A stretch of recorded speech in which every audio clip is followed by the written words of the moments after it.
You are coming to the latest information, the most notable current events on the Nghe An Newspaper YouTube channel, the digital infrastructure of Nghe An Newspaper and radio and television. To know what the program is about today, please follow along below. On September 25, Pravda Ukraina quoted a statement from the NATO Air Force Command confirming that Hungary had deployed 2 Gen fighters to the Baltic Sea area after NATO forces detected a squadron of 5 Russian fighters operating near Lviv airspace. 2 Hungarian Ripen fighters were ordered to take off from the Zaiolii airbase on Lviv territory.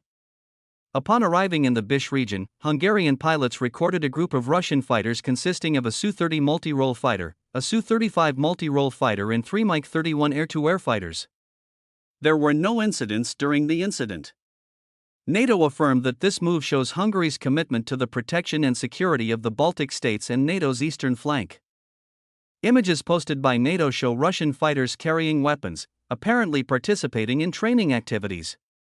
On the same day, the North American Air Defense Command (NORAD) also said that on September 24, the U.S. Air Force deployed 4 F-16 fighters to respond after detecting 2 Russian Tu-95 bombers and 2 Su-35 multi-role fighters operating in the Alaskan Air Defense Identification Zone. NORAD confirmed that the Russian aircraft were operating in international airspace and did not violate U.S. or Canadian airspace. NORAD said that such activities by Russia in the Alaskan Air Defense Identification Zone are regular and are not considered a threat. The encounters between Russian and NATO aircraft occurred in the context of escalating tensions between the two sides. On September 19, Estonia forced 3 Russian MiG-31 fighters to enter its airspace in the Vaislu Island area in the Gulf of Finland, 100 kilometers from the capital Tallinn, forcing the country to request consultations with NATO allies under Article B of the NATO Charter. This was the second time Article 4 of the NATO Charter was activated within 10 days. On September 10, Poland also triggered consultations with NATO allies after it was reported that 19 Russian drones had entered Polish airspace.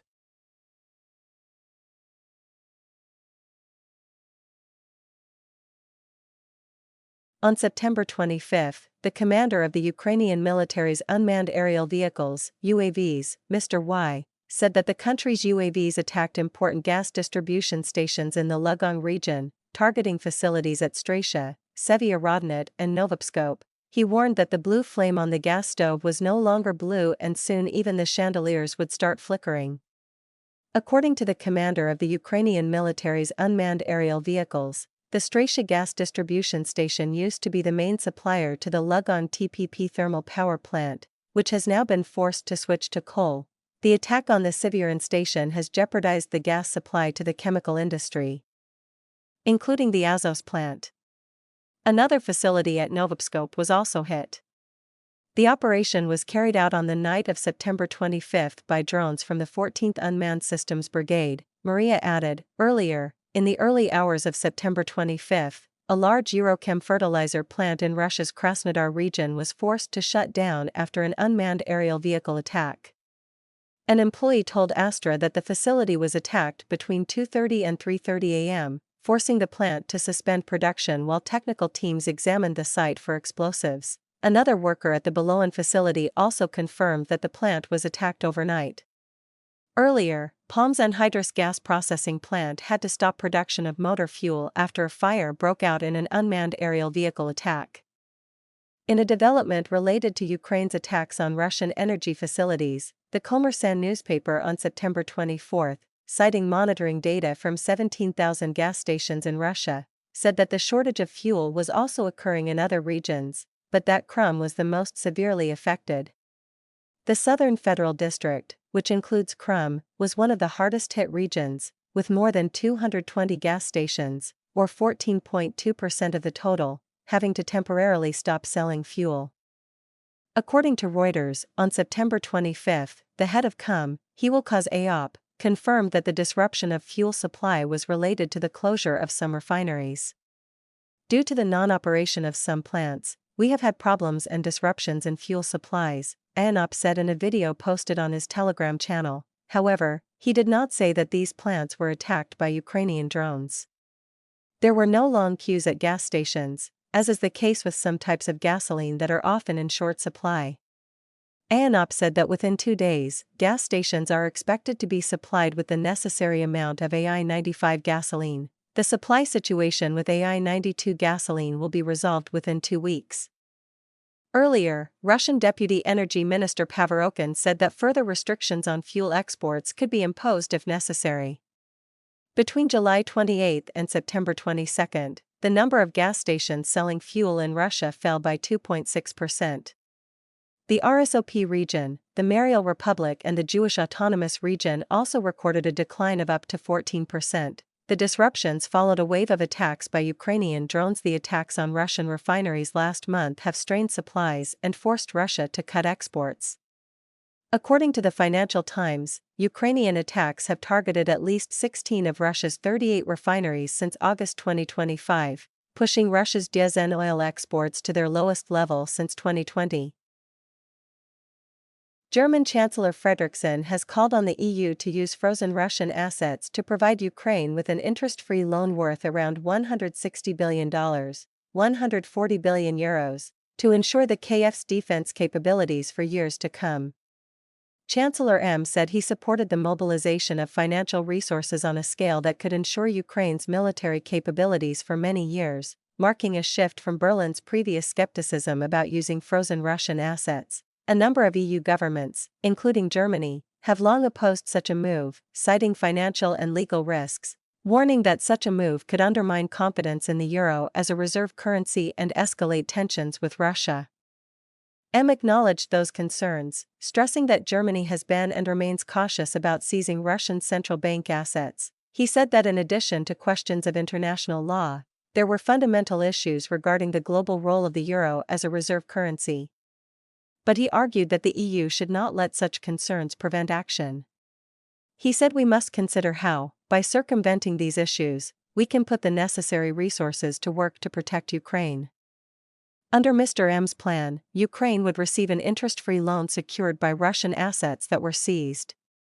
The loan would only be repaid when Moscow compensated Kyiv for the damage caused by the conflict. He said that until then, Russian assets would remain frozen, as the European Council had decided. Mr. M said Europe needed a new incentive to change Russia's calculus and an effective lever to bring Russia to the negotiating table. He also stressed that the money should be used to strengthen European defense, seeing it as an investment in both collective security and European sovereignty. Earlier this month, European Commission President Ursula von der Leyen proposed that the EU use cash tied to frozen Russian assets to guarantee a new loan to Ukraine. She said Ukraine would only repay the loan if Russia paid compensation. That money would help Ukraine today. She added that the loan would also be important in general and for Ukraine's security. For example, funding for the Ukrainian armed forces would be the first line of defense in terms of security. Russian Foreign Ministry spokeswoman Maria Zakharova later warned that if the EU took Russian assets, the consequences for the entire global financial system would be extremely negative. We will respond strongly to any actions related to attempts to seize Russian property and sovereignty, Zakharova said.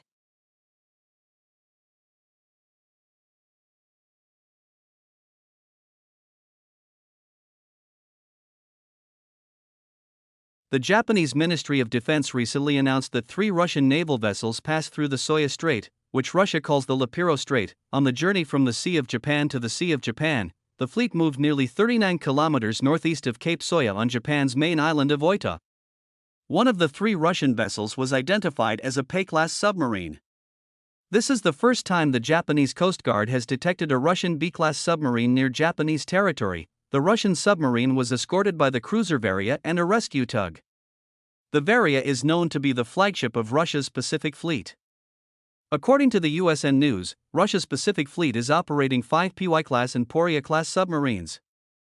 The Federation of American Scientists said that each Russian P-class submarine carries 16 missiles and each missile can be equipped with 6 nuclear warheads. During a meeting in July on the development strategy of Russia's submarine force, President Vladimir Putin said that submarines play an important role in ensuring national sovereignty and security, protecting the country's interests and maintaining strategic balance. Despite continuing to deploy military operations in Ukraine, the Russian military is still active in the Eastern and Indo-Pacific regions. The Russian Pacific Fleet recently completed the deployment of a guided missile submarine and a conventional missile submarine. The Japanese Ministry of Defense added that 3 Chinese ships, the destroyers CNS Huinan and CNS Tsang, and the supply ship CNS Tianjin, sailed east through the South Sea between September 22 and 23.